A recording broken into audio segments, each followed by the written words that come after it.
Let me ask you, is it in your mind that he has the most experience? Is it the fact that he stands out on the anti-government perspective, what has really been the original Tea Party, and then others have been sort of going beyond what he believed in? Why you stick with him?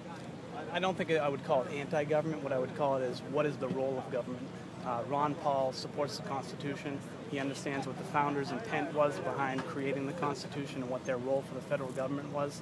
I think we've lost our way over the last 100 years, more so than we have in the 200 years that we existed, where we've gone from where the federal government was created mainly to create sound money, create the environment for businesses to grow, to defend our country, to being one of policing the world, now managing the economy through what we like to call the Keynesian methodologies that a lot of the economists are now following.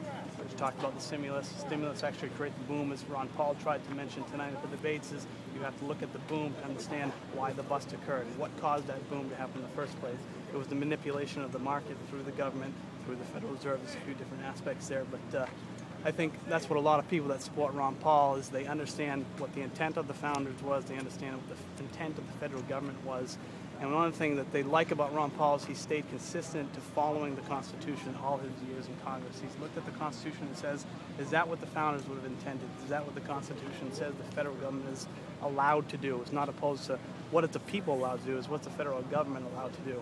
It's supposed to be states' rights. We're supposed to have a federal government for defense and for sound money and for creating an environment for business to grow. But don't you feel that there is a need to help people who are of a background that have been discriminated against for years, African Americans, Latinos, immigration policies that are anti-human rights violations? Don't you think that the government has to be involved in helping the government created the laws in the first place. So if the government was staying true to what the intent of the Constitution was, but the Constitution didn't even include African Americans or women or anybody to be part of what the American government would be like.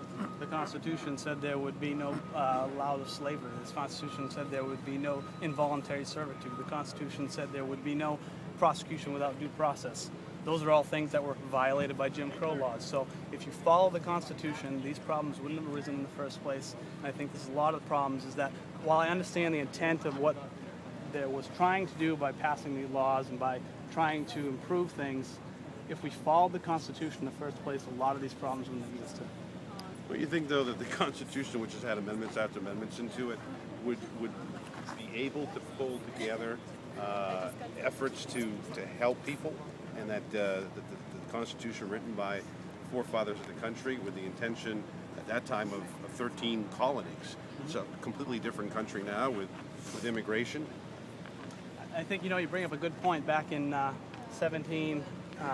1780s when the Constitution was ratified, we were 13 colonies, very dispersed, in a time where communication wasn't so prevalent. Now we're in a society where we have 50 individual states and a very diverse society, and we're again forced to look back at that question and say, they passed the Constitution then that met the needs of a dispersed community, 13 individual colonies. We're now 50 individual states. We operate differently. We all have different viewpoints. Do we need to look back at what the founders' intent was behind the Constitution? I'm going to ask all three of you about Afghanistan. A lot of people who listen to my show would consider themselves progressives and moderates. There is enough between people who believe in the libertarian philosophy of Ron Paul and Democrats in general who want to see it can get Americans out of Afghanistan. Yeah, I think you make a perfect point. That's one area where a lot of progressives and libertarians and like us believe that we can get out of Afghanistan. We agree on that same message that we've been there too long. We've expanded the scope of what our original intent was. Osama has been captured and now killed. Why are we still there? Now we're in a nation-building effort, as Ron Paul says. What's our goal there now? Are we ever going to get out of this? We've been there 10 years. There's no exit strategy. Obama's talking about withdrawing troops, yet we're sending more in. So I think we can agree on that point.